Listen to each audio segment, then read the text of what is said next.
화요일 아침 오늘의 묵상 38번째 시간, 어제 아침에 이어서 이 볼륨만은 높입시다. 오늘 두 번째 마지막 시간, 이 제목으로 말씀을 나누도록 하겠습니다. 오늘 묵상하게 될 본문의 말씀은 누가복음 17장 15절 16절의 말씀입니다. 지난 시간에 행복의 비결은 우리의 태도에 달렸다, 우리의 자세에 달렸습니다 라는 말씀을 드렸습니다. 주어진 삶을 지혜롭게 살기 위해서는 꺼야 할 볼륨을 끌 수 있어야 하고 높여야 할 볼륨을 높일 수 있어야 합니다. 즉 말하자면 소음은 줄여야 합니다. 그러나 감사의 볼륨은 높여야 합니다. 나병에서 고침을 받은 한 사람은 자신이 난 것을 보고는 큰 소리로 하나님께 영광을 돌리며 예수님께 나와 엎드려 깊이 감사를 드렸다고 했습니다. 깊은 감사를 몸으로 나타내 보여주고 있는 것이죠. 감사의 볼륨을 제대로 높이는 사람의 모습입니다. 그러나 9명의 고침을 받은 자들의 모습에서는 아예 감사의 모습이 보이지 않습니다. 감사의 태도는 없습니다. 부르짖음은 있었는데, 긍휼히 여겨달라는 애절함은 갖고 있었는데, 그 지긋지긋한 병에서 고침을 받고 난 뒤에 감사는 전혀 없습니다. 아예 완전히 감사의 볼륨을 꺼놓고 사는 그런 사람들인 것처럼 말입니다. 나병에 걸린 상태로 있을 때보다도 왠지 모르게 더 처근한 느낌이 들지 않습니까? 우리는 그런 인생을 살아서는 안 될 것입니다. 한 선교사님이 인도의 어느 도시에서 전도를 하고 있었습니다. 많은 군중 속에서 특별히 한 사람이 그에게 깊은 관심을 표하는 것이었습니다. 선교사는 그에게 쪽복음서를 주면서 자세히 이 속에 들어있는 말씀을 읽어보라고 하였습니다. 그리고 그는 멀리 떠났습니다. 그 인도 사람은 열심히 그것을 읽고 또 읽고 하면서 예수님에 대하여 깊은 감명을 받고 예수님을 구세주로 모시기로 작정하게 되었습니다. 그는 표현할 수 없는 기쁨과 환희를 느끼게 되었습니다. 구세주이신 예수를 발견한 그는 그 은혜에 대한 감사함을 어떻게 표현할까 곰곰이 생각하게 되었습니다. 가장 적당한 방법은 자기에게 귀한 소식을 전해준 그 선교사님에게 감사하는 마음을 표시하는 것이라고 생각하였습니다. 그는 선교사가 남기고 간 발자국을 보면서 발치수를 정확하게 재어가지고 인도인들이 신는 신발을 정성 다해서 만들었습니다. 그리고 그 선교사를 찾아다녔습니다.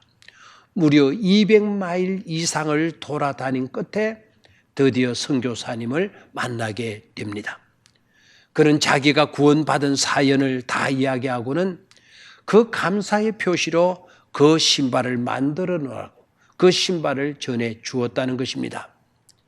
200여 마일 천리 가까이 길을 헤매며 다니면서 감사를 표하기 위해 선교사를 찾은 그분, 얼마나 아름답습니까?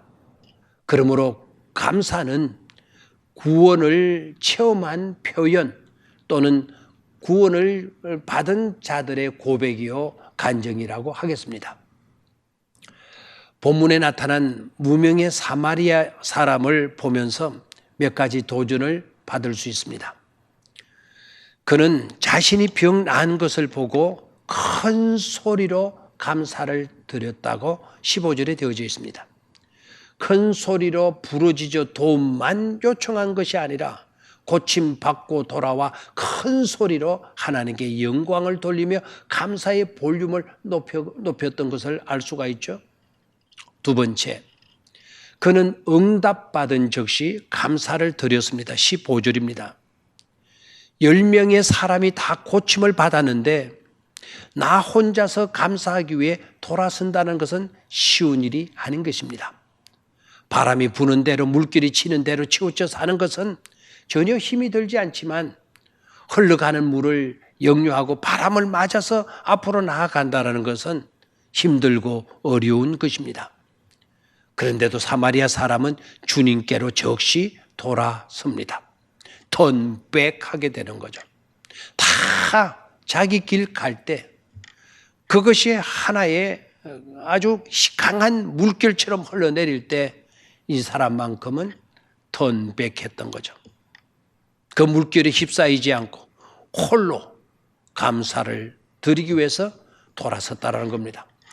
세 번째, 그는 분위기에 편성하지 않았다라는 거예요. 16절 하반절이 되겠는데요. 그는 다수의 주눅들지도 다수의 기준에 흔들리지도 않았다는 것입니다. 그 당시 사마리아 사람은 유대 사람들에게 경멸당하는 처지에 있었지만 자신이 사마리아인이라는 것을 합리화시키지도 않았습니다. 나는 이런 사람인데 나 같은 사람이 감사? 드렸들 특별할 수가 있어? 이런 생각들 하지 않았다는 거죠. 은혜의 힘이 환경과 처지를 이기게 만들었던 것입니다. 그리고 네 번째는 그는 할 수 있는 최대의 감사를 드렸습니다. 16절 상반절이 되겠는데요. 예수의 발 아래 엎드려 살해하니, 예수의 발 아래 엎드려 살해하니, 그는 자신의 몸을 던지면서 감사했습니다. 그가 돈이 있었다면 돈을 드렸을 것이고, 명예가 있었다면 명예를 드렸을 것이고, 머리에 면류관이 씌워졌다면 그 면류관을 드려서 주님께 벗어 드렸을 것이 분명합니다. 감사를 할 때에는 스스로 한계를 짓지 말고 넘치도록 해야 합니다. 여기까지만, 이 정도면 그런 감사가 아닌, 내 가진, 나 이제 가끔씩 없을 때 몸을 다 바쳐서라도 감사를 표현하는 그와 같은 모습들, 귀한 모습이 아닐 수가 없죠.